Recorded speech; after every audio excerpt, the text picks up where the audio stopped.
Hey, what's up everybody? This is Polio Jr. and this is going to be a very quick DIY tutorial video, whatever you want to call it, on when you have very low water pressure on either your bathroom faucet, any sink faucet whatsoever, so in the kitchen, the bathroom, wherever.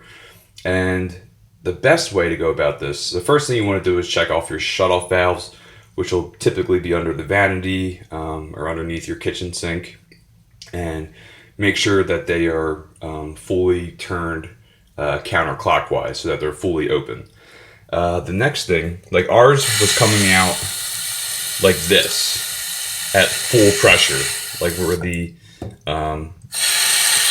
it was all the way back, and absolutely, but it was only coming out like this. Now, if you're not used to anything like this, there's a nozzle on here that you can turn counterclockwise.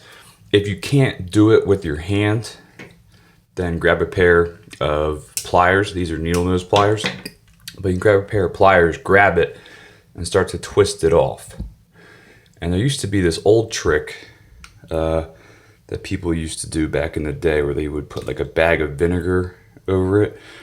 Now all you're doing is taking this apart and making sure everything in here is cleared.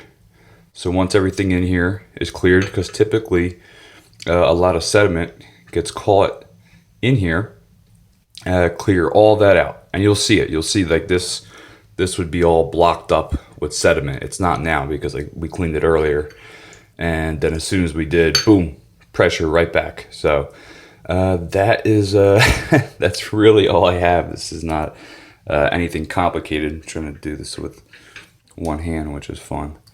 So, but once you have that back in play and everything's back together, just screw her back on and you should be okay. But that's really all it is. Typically is when there's too much sediment in that in the nozzle right there. So very simple, very easy to do. Anybody can do this, and in case you haven't thought about it but are just frustrated with the water pressure. So hope you enjoyed, and that's all I have for today. See you in the next one.